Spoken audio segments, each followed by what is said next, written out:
almacenada, y cuando se abre alguna canilla, o el tanque de agua de una casa estamos hablando, si abrimos alguna canilla que está con una diferencia de altura, esa energía potencial transforma, digamos, al agua que antes estaba quieto dentro de la cañería, empieza, si nosotros tomamos una partícula que está justo por salir del tanque, y abrimos una canilla abajo, esa partícula va a comenzar a moverse dentro de la cañería y va a ir perdiendo energía potencial, pero va a ir ganando energía cinética, digamos, porque empieza a movilizarse y empieza a tener velocidad.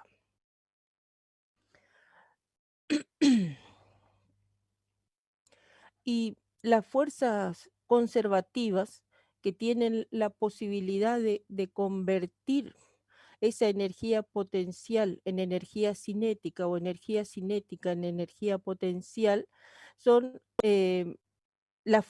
llamamos a las fuerzas conservativas.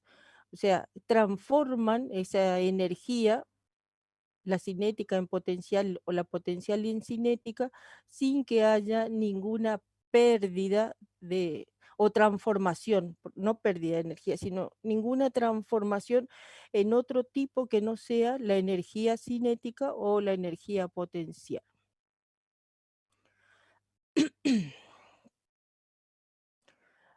Entonces, la característica fundamental de este tipo de fuerzas conservativas es que el trabajo es reversible. O sea, no importa en qué, buscar el puntero, no importa por dónde yo recorra el camino, supongamos que tengo una posición inicial y una posición final. Si la fuerza es conservativa, si yo recorro un camino que subo una montaña y bajo, o recorro un camino con una trayectoria recta, o recorro otro camino más, con menos dificultad, digamos, y llego al mismo punto, digamos. Entonces, el trabajo de una fuerza conservativa no depende cuál es el camino que yo elegí. Si elegí el más corto, el más largo, el que sube o el que baja, sino que importa solamente la posición inicial y la posición final. Pero eso solamente se cumple para las fuerzas conservativas. Entonces, el trabajo que realiza una fuerza conservativa, como por ejemplo, ¿cuál? A ver, para ustedes, ¿cuál es una fuerza conservativa?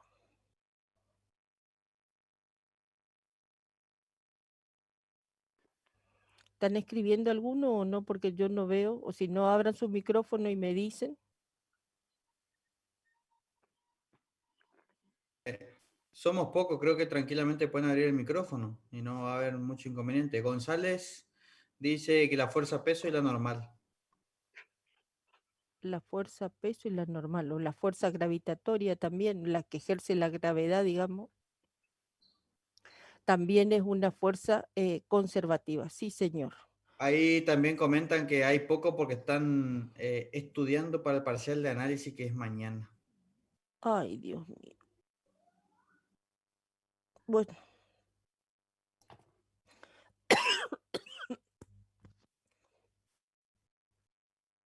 ¿y qué hacemos cuando tienen física? Yo digo, cuando recuperan física o cuando rinden el parcial de física, ¿también faltan análisis o no?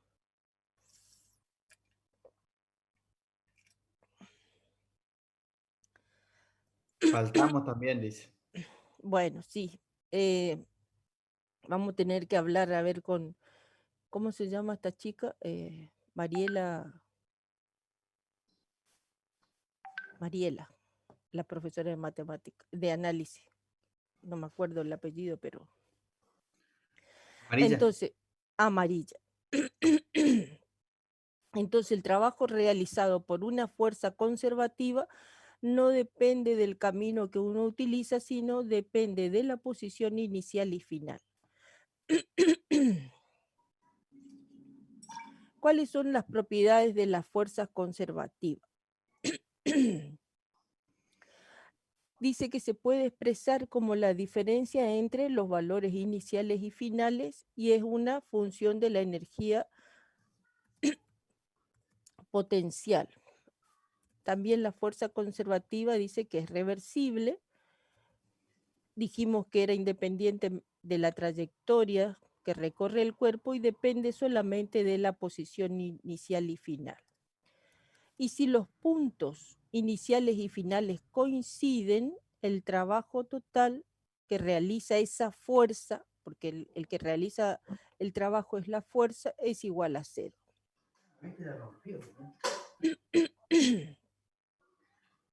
Las únicas fuerzas que efectúan trabajo son conservativas. Si las únicas fuerzas que realizan trabajo en un sistema es conservativa o sobre una partícula, entonces la energía mecánica total es igual a la energía cinética más la energía potencial.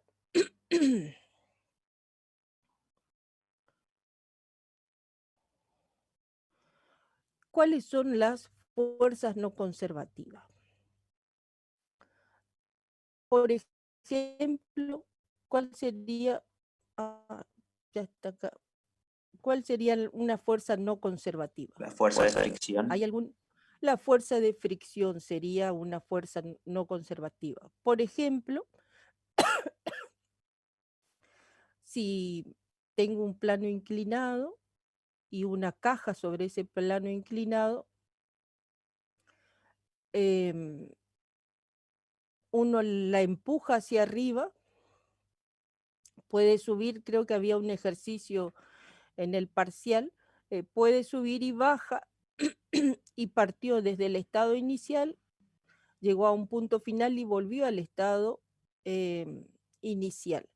Pero resulta que si entre el cuerpo y ese plano inclinado existe rozamiento, vamos a encontrarnos que el trabajo que efectuado por la fuerza de fricción no es 0. Entonces, la fuerza de fricción y la resistencia de los fluidos, dice acá, no es una fuerza conservativa, o mejor dicho, es una fuerza no conservativa. ¿Y cuál sería la resistencia de los fluidos? Cuando yo les comenté a ustedes el tema de tener un tanque elevado, una cañería por donde circula agua, esa agua que va circulando sufre un rozamiento por la pared de la cañería y ese rozamiento y esa, como es un rozamiento, digamos, es una fuerza no conservativa y lo que hace es que vaya perdiendo velocidad ese fluido.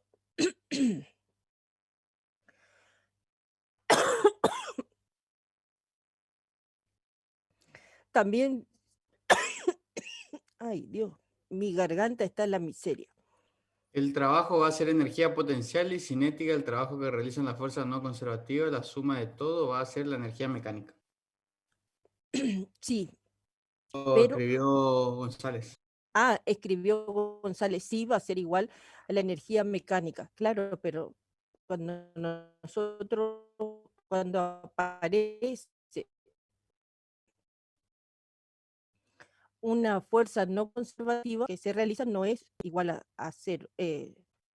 No la energía no se mantiene constante, sino que aparecen una fuerza, digamos, como la fuerza de fricción, que transforma esa, esa fuerza en un tipo de energía, porque lo que hace es transformar en un tipo de energía. Como les dije, La otra vez, ¿se acuerdan que yo les dije, si ustedes tienen frío y frotan sus manos, se genera en ese rozamiento una temperatura, digamos, que da la sensación de que empezamos a tener menos frío. Y dice que el trabajo realizado por una fuerza no conservativa no puede representarse en función de una energía potencial.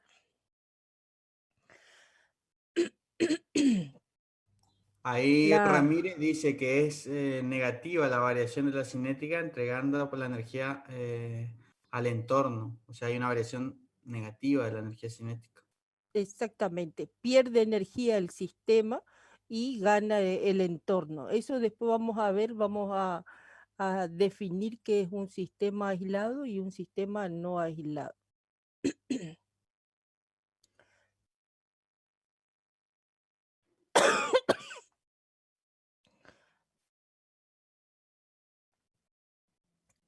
La fricción cinética como la resistencia de los fluidos son consideradas fuerzas disipatorias porque se pierden o disipan energía mecánica.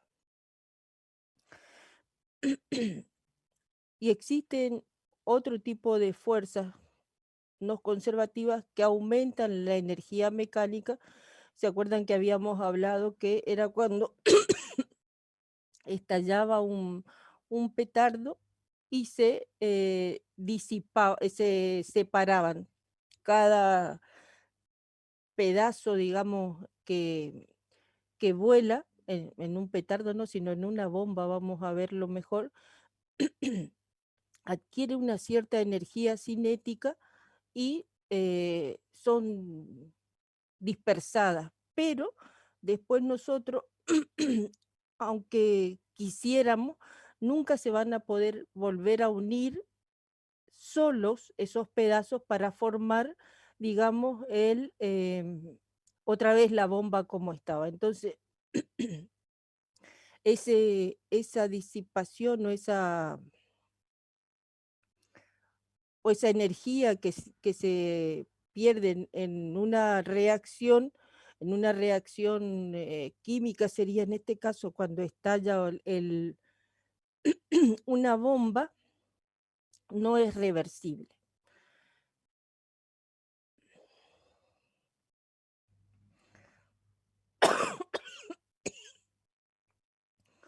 Vamos a ver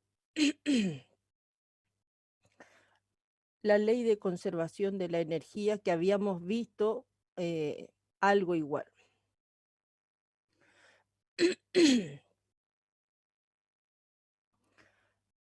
Dice que las fuerzas no conservativas no pueden representarse en términos de energía potencial, pero sí se pueden describir cómo actúan, digamos, en términos de energía cinética y energía potencial.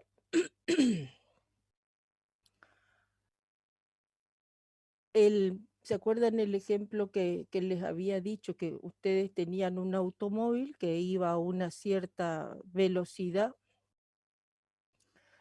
En un determinado momento uno frena y resulta que se, no sé si ahora todavía hay autos que no tienen ABS, pero por ejemplo, si no tuviera, se bloquearían las ruedas y lo que hace es o sea, se traban las ruedas y empieza a derrapar o arrastrarse, o no sé cómo le llaman ustedes,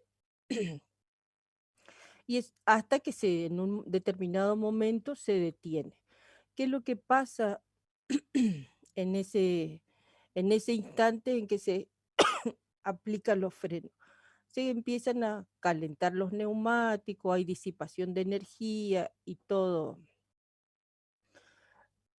lo que viene asociado. Entonces, ese cambio de esa pérdida de energía que se sucede se llama energía interna. Y lo que hace también, aparte de generar ruido, porque en la frenada se genera un ruido y uno puede decir que que hay una disipación o una transformación de energía en ruido. También se calienta, digamos, la rueda, ya sea con el pavimento o con la tierra, y también cambia la temperatura, elevándose, por supuesto, y eso es lo que hace es aumentar la energía interna de ese sistema.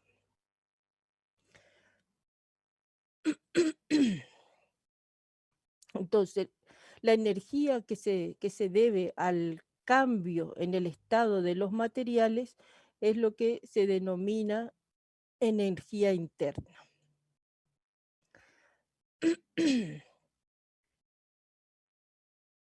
Y ahí dice, cuando un bloque se desliza, la fricción realiza un trabajo negativo sobre el bloque y el cambio de esa energía interna es positivo.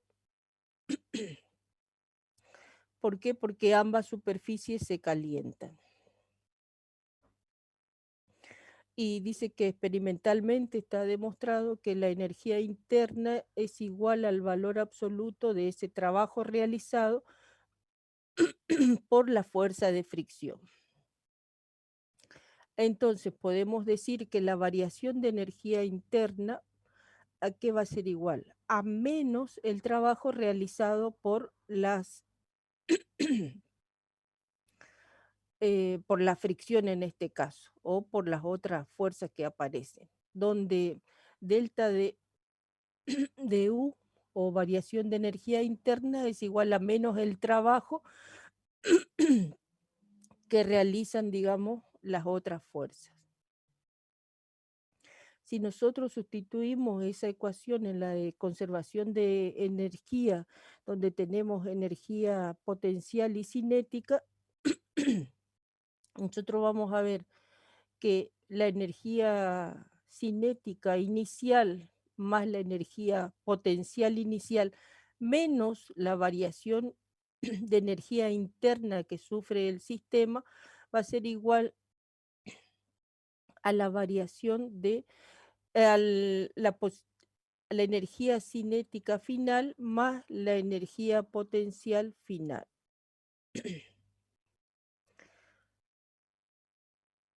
Y esto, si nosotros reemplazamos las variaciones de energía potencial, podemos agruparlo y decimos que la variación de energía cinética, mejor dicho, el delta K igual al K final menos el K inicial, o sea, la energía cinética final menos el inicial. Y la variación de energía potencial o delta U va a ser igual a la variación de energía potencial final menos la inicial. Entonces, si en esta ecuación nosotros reemplazamos eh, estos delta K, el delta K y el delta U, nosotros decimos que la variación de energía cinética más la variación de energía potencial más la variación de la energía interna es igual a cero. Y esta sería la ley de conservación de la energía.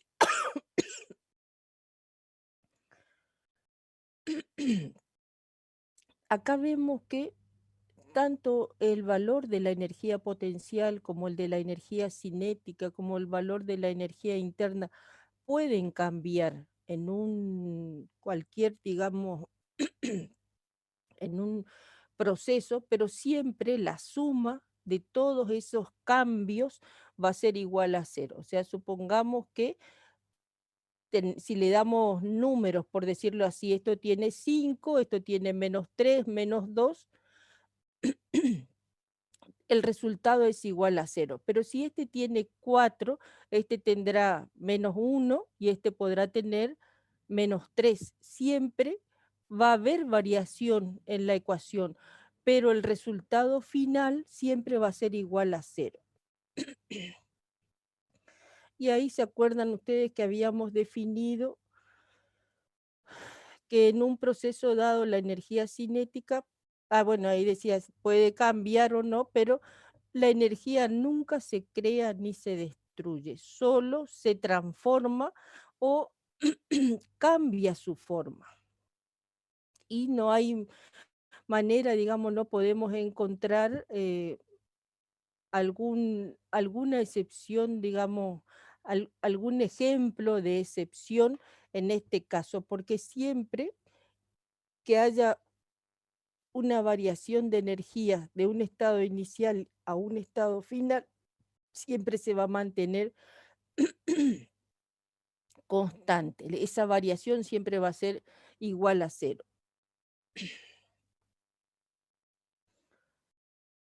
Bueno, acá vamos a ver la energía potencial y la fuerza, cómo varía la fuerza de un resorte en función de la posición. Entonces, supongamos que tenemos un resorte que lo tenemos en función del desplazamiento X. Entonces, si tenemos, bueno, no le puse acá el dibujo, pero ustedes se acuerdan, una pared, digamos, un muro, un resorte y un bloque. Cuando está en la posición de equilibrio, o sea, X es igual a cero, no existe ninguna fuerza porque no lo estoy estirando ni lo estoy comprimiendo. Entonces no realizo una fuerza. Pero cuando yo realizo una fuerza para comprimirla, resulta que eh, me manejaría sobre el semieje de las I positivas con la fuerza y el resorte iría desde X igual a cero a X menos, o sea, menor a cero. Mientras que si yo tengo que efectuar una fuerza para estirar el resorte, o sea, voy de X igual a cero a X mayor a cero, la fuerza que tengo que hacer es una fuerza negativa. Cuando nosotros visualizamos en función de la energía potencial, nosotros, de la energía, mejor dicho, no de la, sí, de la energía potencial, vemos que cuando el cuerpo se encuentra en equilibrio, o sea, en X igual a cero, también la energía potencial en X igual a cero es igual a cero. Pero resulta que cuando comienzo a variar, digamos, esa distancia que hay desde el punto de equilibrio, lo que empieza a aumentar es la energía potencial elástica, acá por eso. Y la energía potencial elástica, ¿se acuerdan que habíamos definido que era un medio de K por X al cuadrado? Entonces, si yo aumento, estos dos gráficos son congruentes, digamos, o sea, si yo aumento estirando el resorte, lo que hago es aumentar la energía potencial elástica. Y el valor siempre, fíjense cómo está elevado al cuadrado la X, siempre el valor de la energía potencial elástica va a ser positiva. Ahora vamos a ver cómo varía esa energía potencial en función de la fuerza gravitacional. Ahora tenemos nosotros, entonces, la energía potencial o energía de posición, que a medida que nosotros aumentamos la distancia al nivel horizontal de piso, porque acá es I en función de energía potencial gravitatoria o I en función de la fuerza gravitatoria. En este otro gráfico era la fuerza en función del desplazamiento X o la energía elástica, energía potencial elástica, en función del desplazamiento, digamos, del cuerpo que estábamos trabajando. Acá era un desplazamiento horizontal, mientras que en esta otra situación vamos a tener una energía potencial gravitacional en la dirección de I, o sea, en, en el valor de la altura en que nosotros estamos tomando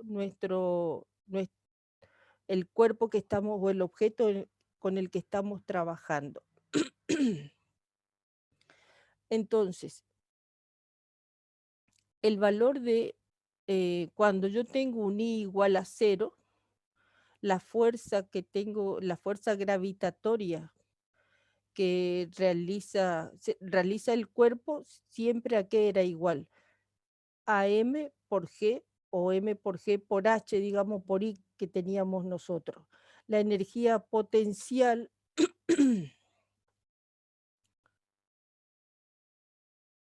la fuerza era, la fuerza peso, mejor dicho, M por G, mientras que la energía potencial es M por G por I o posición en altura.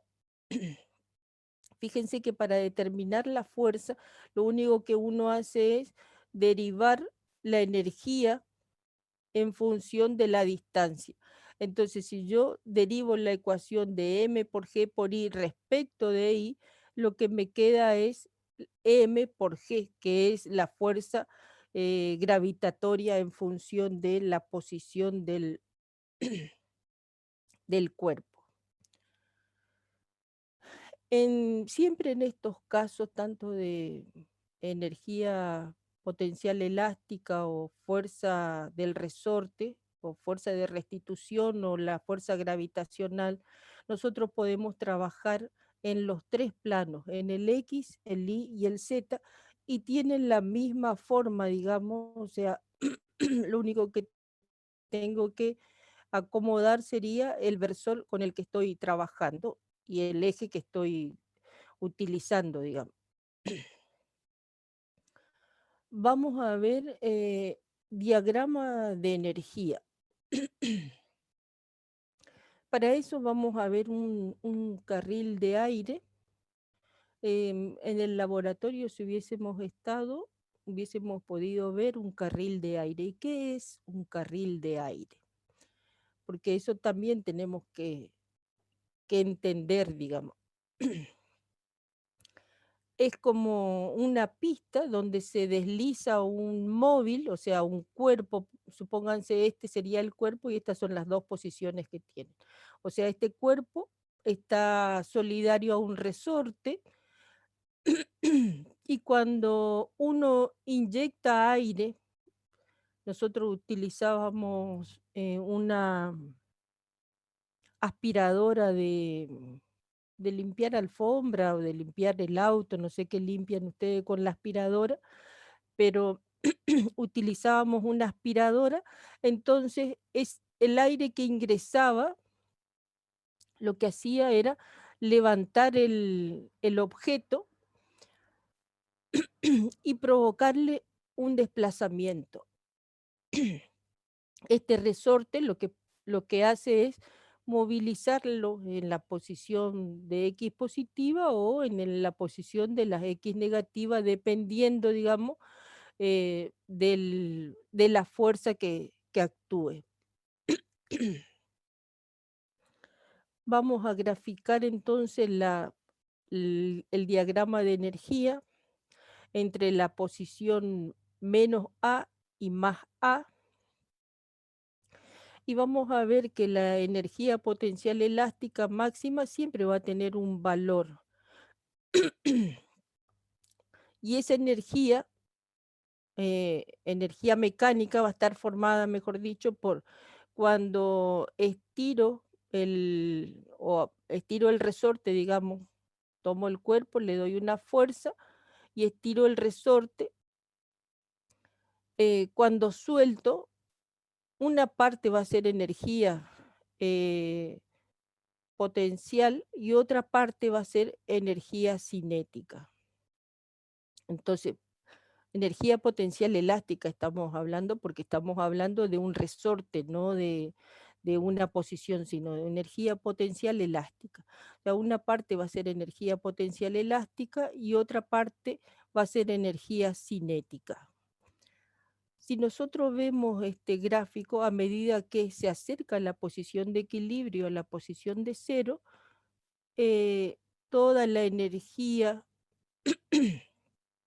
que tiene el objeto se transforma en energía cinética,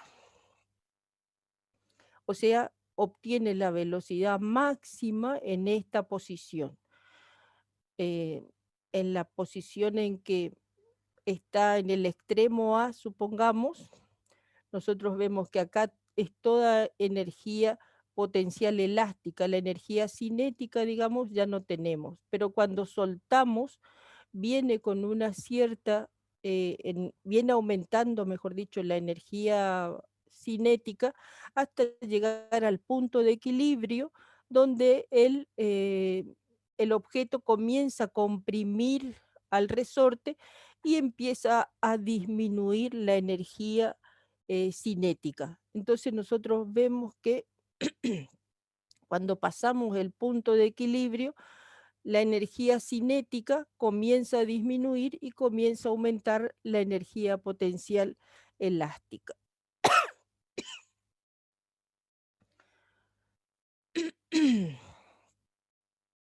Este punto donde em,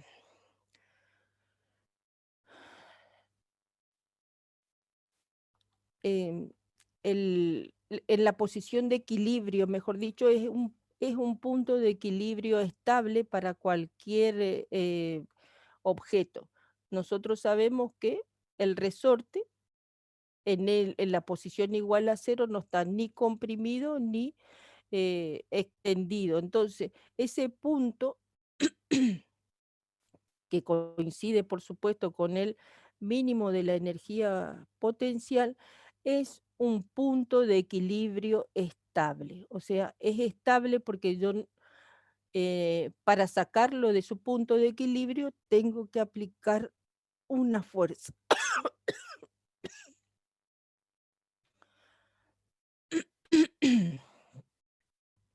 Y está determinado, dice, el punto de equilibrio estable está determinado por el punto de energía mínima. Mientras que cuando tengo un equilibrio inestable y está determinado por las zonas de energía máxima, o sea, cuando la energía es máxima, yo tengo un punto de equilibrio inestable, porque cuando yo suelto, lo que va a pasar es que va a comprimirse el resorte, pero cuando llega a esta posición otra vez con una energía máxima, lo que va a pasar es que va a rechazarlo y va a volver a esa posición. Entonces, nunca va a poder estar en un determinado momento en una posición de equilibrio estable. ¿Por qué? Porque la energía, dice, tiene que ser igual a cero o tiene que ser la mínima. Cuando yo tengo una energía diferente de cero o una energía mayor o máxima, el punto donde esa energía es mayor es un equilibrio inestable. Hasta ahí ese tema. Ahora vamos a hablar o vamos a definir, mejor dicho, los sistemas para ver cómo trabajamos cuando tenemos un ejercicio. Nosotros habíamos definido que el sistema podía ser aislado o no aislado. En un sistema no aislado, esta sería la frontera de ese sistema, de lo que nosotros queremos trabajar, tiene en el interior, digamos, energía cinética, energía potencial y energía interna. Y dice que el cambio en la cantidad total de energía en el sistema es igual a la cantidad total de energía que cruza la frontera del sistema. Entonces, nosotros definimos con una línea imaginaria cuál sería la frontera de nuestro sistema. En nuestro sistema vamos a tener siempre energía cinética, potencial y energía interna. Vamos a imaginarnos otra vez el ejemplo ese del auto que va circulando. Nuestro sistema eh, es el vehículo en sí y va rodando sobre sus ruedas normalmente. ¿Cuál es la frontera que nosotros vamos a trabajar para el caso en que se va moviendo normalmente? Es toda la silueta de lo que es el automóvil. Resulta que cuando se aplican los frenos, ¿qué es lo que sucede? Em, las ruedas se bloquean y se empieza a derrapar. Entonces, es el hecho de derrapar en las ruedas del auto lo que hace es generar calor entre el piso y las ruedas. Podemos ver alguna transferencia de materia, ¿por qué? Porque quedaron pedazos de la rueda marcando el piso. em, Ondas mecánicas podemos verlo como el ruido que hace, o sea, estas transferencias que hay hacia el exterior son, podemos decir que estamos trabajando con un sistema no aislado. Entonces, en la ecuación para el sistema no aislado se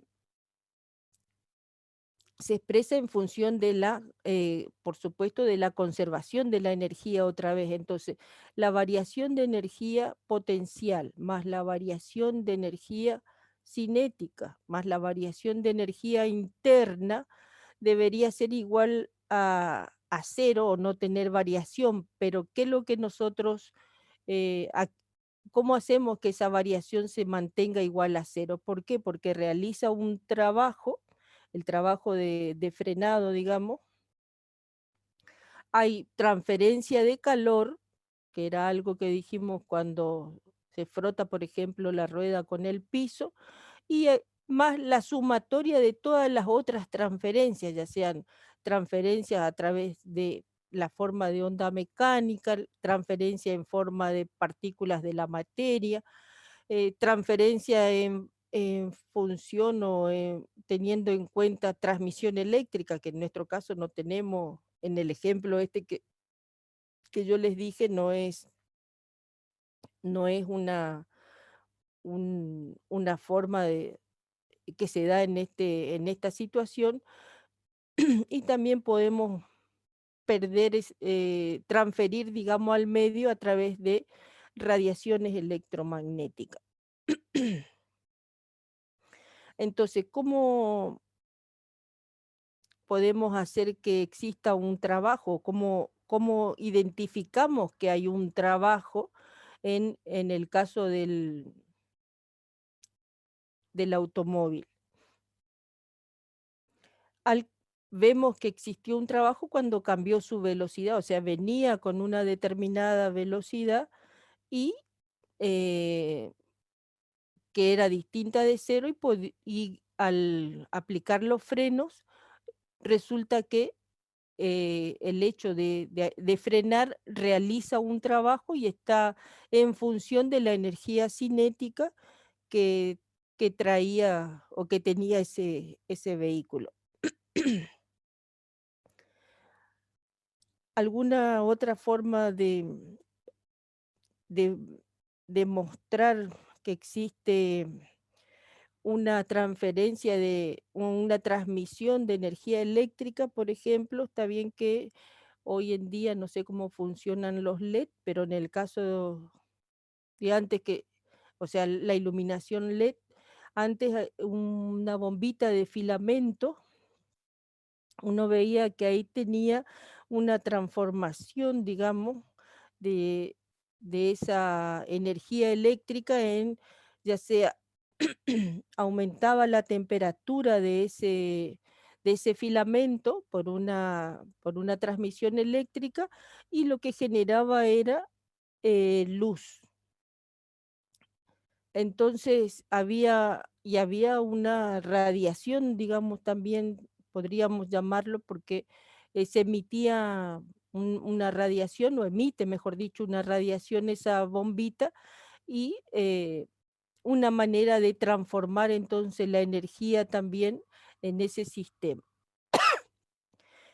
Sin embargo, cuando hablamos de un sistema aislado, vamos a ver que también tenemos la frontera del sistema, tenemos dentro del sistema energía cinética, potencial y energía interna, y la cantidad total de energía que existe en ese sistema aislado se mantiene siempre constante. Y solamente la transformación se da en función de estas tres tipos posibles de energía. No existe, digamos, ninguna otra transferencia al medio o disipación a través del medio.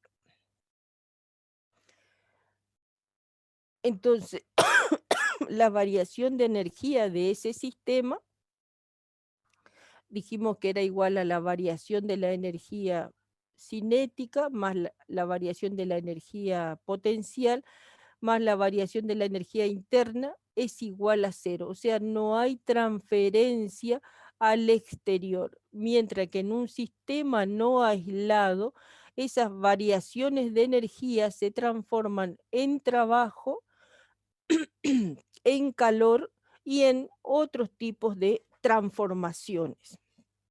O sea, la ecuación se mantiene en equilibrio, pero ya no es igual a cero la variación, sino que podemos identificarlas a través de un trabajo que se realiza, de un desprendimiento de calor o de una forma de identificar a través de algún tipo de manifestación hacia el medio. Esa es la diferencia. Bueno, acá tenemos dos ejercicios y yo quiero que ustedes trabajen en estos dos ejercicios que vamos a tener. No sé ni cómo estamos con el tiempo. Son las 4 de la tarde. Yo quiero que sobre este ejercicio al menos planteemos cómo lo vamos a resolver o cómo lo vamos a encarar, porque es algo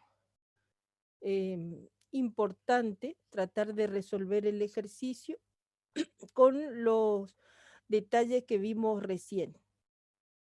O sea, de definir el sistema, el tipo de energía y de ir, acá tenemos, dice que es un objeto que tiene una masa de 1,5 kilos y que se mantiene a 1,20 m sobre un resorte vertical, que en este caso el resorte vertical está relajado. ¿Qué quiere decir que está relajado? Que no está ni comprimido ni tampoco está estirado, o sea, es un resorte que está en su posición de equilibrio. ¿Qué es lo que tenemos que hacer? Dice, resolver cuánto se comprime el resorte.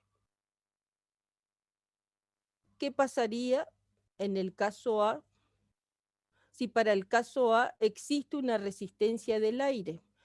A ver si no terminé de copiar mal el ejercicio, porque me parece que quedó medio rara la definición.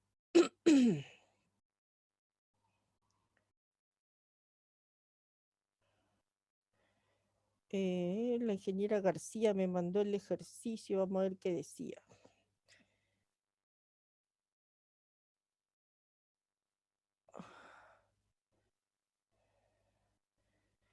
Se deja caer el objeto. Sí, se deja caer el objeto sobre sobre el resorte. Resolver cuánto se comprime el resorte, o sea, cuando se cae ese objeto, qué pasaría si en el primer caso, ese de que largamos y empieza a caer, existe una resistencia del aire que es igual a 0,7 newton, que actúa sobre el objeto durante el tiempo en que está en movimiento. ¿Y qué pasaría si el mismo experimento se hace en la Luna, donde la aceleración gravitatoria es 1,63 metros sobre segundo al cuadrado y se desprecia la resistencia del aire? O sea, no consideraríamos el coeficiente de fricción. No, no tiene coeficiente de fricción, sino acá solamente tiene la fuerza de fricción. ¿Cómo creen ustedes que podemos resolver este ejercicio?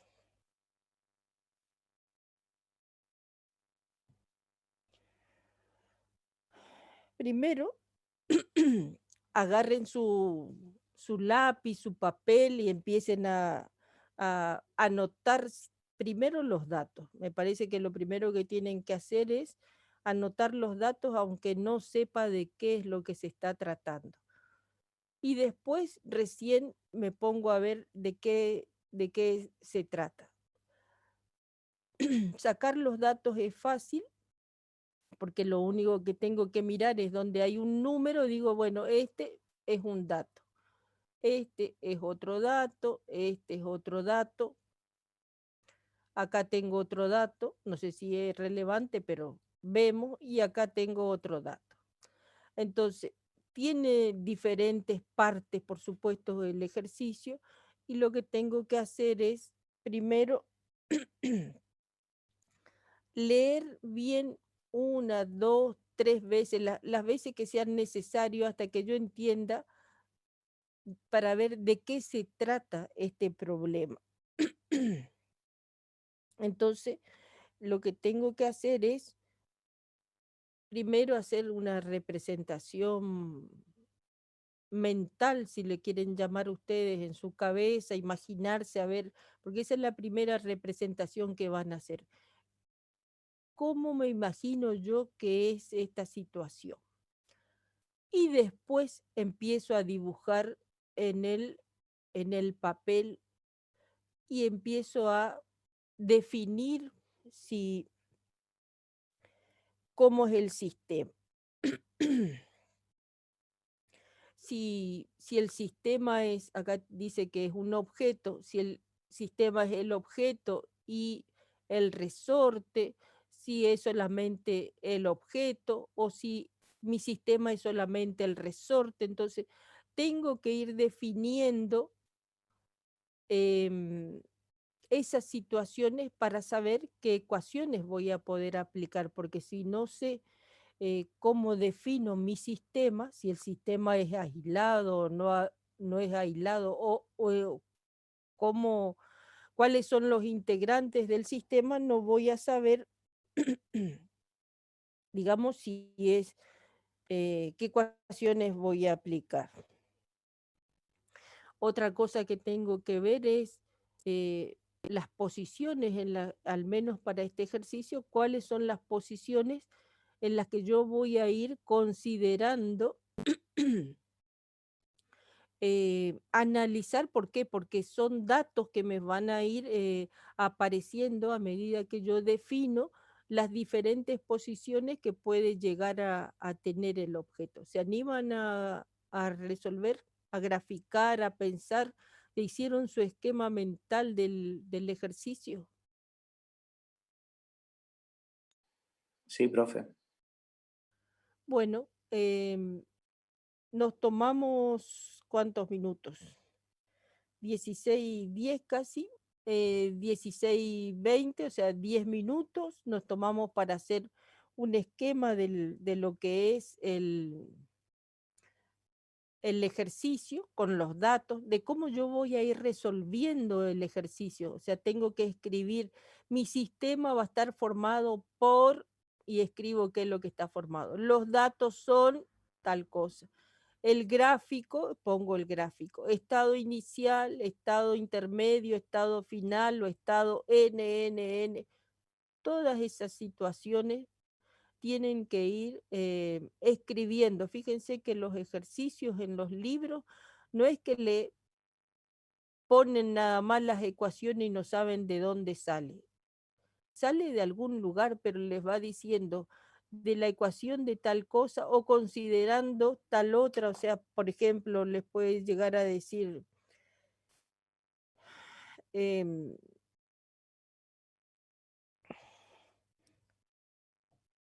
si nosotros, si escribimos, por ejemplo, la ecuación de la energía cinética para una partícula o para un sistema, si consideramos que la energía potencial o la energía gravitatoria o la energía em, potencial elástica, entonces em, cada ecuación tiene un nombre y escriban ese nombre. Acá determinamos la energía potencial gravitatoria o la energía potencial elástica o la energía cinética del sistema o la energía cinética del sistema es cero porque la velocidad es cero, porque tenemos la masa y la velocidad, no tenemos otra cosa, entonces la masa no puede ser cero, si no, no estaríamos trabajando con un objeto, con una partícula. Entonces, cada cosa que ponemos, decimos el por qué ponemos. Pero acuérdense que si este es un sistema aislado, tenemos energía mecánica, energía potencial, energía cinética y energía interna. Y que la suma de esas energías es igual a cero. Entonces, ustedes tienen que trabajar con esas ecuaciones o con las que ustedes crean conveniente e ir definiendo, digamos, cómo resolver este ejercicio. Bueno, los espero en 10 minutos, ¿les parece? Profe, una consulta. Sí, señor. ¿El resorte no está en contacto con la masa, sí? No, porque dice que, acá dice, un objeto de 1,50 kilos se mantiene a 1,20 m sobre un resorte vertical relajado. O sea,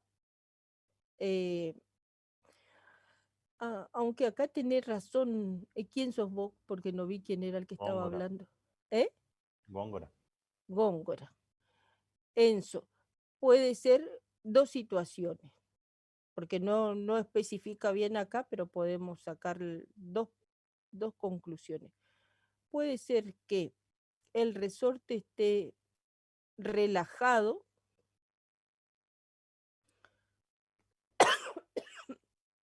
y que tenga una altura de 1,20 m el resorte, que me parece algo raro, pero puede ser, o puede ser que yo tenga un resorte que no tengo la altura del resorte, es un valor que no está definido acá, y sobre ese resorte que podemos poner lo que está en el piso, y desde la parte más alta del resorte cuento 1,20 m. Y ahí sobre esa distancia yo tengo un cuerpo o un objeto que tiene 1,5 kg y Claro, sucede lo que se puede interpretar es que es la posición de equilibrio del resorte. O sea, nosotros del resorte nunca tenemos la longitud total, chicos. Recuerden que siempre tenemos una posición de equilibrio y que en función de esa posición de equilibrio vamos a tener la máxima compresión y la mínima y la máxima elongación, digamos. Claro, pero él, Eh, Acá dice, él por lo que yo entiendo, dice que está a 1,20 sobre un resorte vertical relajado. Relajado para mí es que está en tensión, en equilibrio, no estirado, digamos. claro, pero él a lo que se refiere Enzo es si el resorte está relajado y tiene más de 1,20 m, supongamos lo que sea, pero para mí que Ah, no, no para mí se está mantiene quieto, sobre el sino que, resorte, para mí esa es la posición, digamos. ¿cómo? Para mí se dice sobre un resorte, o sea que está reposando sobre el resorte, digamos, el objeto. Está reposando el objeto sobre el resorte. Claro. Bueno, no sé quién está dibujando ahí, pero a lo que puede ser que el resorte esté suelto, digamos, y a 1,20 m desde esta posición estamos con el objeto y se le suelta, o sea, ¿qué es lo que va a hacer? Va a golpear y va a salir volando, digamos. A eso parece que es, no sé quién es el que está escribiendo. González está escribiendo. González está escribiendo. Bueno, entonces, fíjense cuál es la situación con la que ustedes van a trabajar, plantean sobre esa situación y resuelven sobre esa situación. O sea, por eso siempre le digo, tienen que graficar, porque si ustedes grafican y escriben las ecuaciones, uno puede evaluar si está bien o está mal, tal vez no coincide con el enunciado que uno escribió en el ejercicio, no coincide porque nosotros cuando lo hicimos teníamos una idea, pero resulta que ustedes interpretaron de otra manera, ustedes o uno solo de ustedes interpretó de otra manera. Pero si a esa interpretación que le dio le graficó bien a esa interpretación y lo resolvió correctamente, aunque los valores no coincidan con los que eventualmente teníamos nosotros, porque era otra situación, el ejercicio está bien resuelto. Pero si solamente escribí ecuaciones y llegué a un valor, supongamos de 3, por decirle un número, y en realidad el ejercicio bien resuelto, como lo habíamos interpretado nosotros, llegaba a un valor de 25, a lo mejor está bien todo el procedimiento, pero y después cuando le preguntamos, ¿y qué quisiste?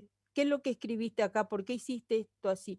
Ah, no, porque yo interpreté que el ejercicio era de esta manera. Bueno, la interpretación es esto, o sea, lo que uno ve que el alumno hace. Si no, nosotros tenemos en nuestro esquema mental, ya tenemos cómo es el ejercicio. Queremos ver cómo, y más si no está dibujado, cómo es el esquema mental de su interpretación de esta ejercitación. Dibujen y traten de empezar a resolver y en 10 minutos, digamos, hacemos un primer intento, a ver qué es lo que sale de esto. Yo voy a buscar algo para mi garganta, algún caramelo, porque me están molestando demasiado ya.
Cualquier duda que vayan teniendo mientras hacen, no tengan problema, abran el micrófono y comenten. Hagan de cuenta que estamos en el aula.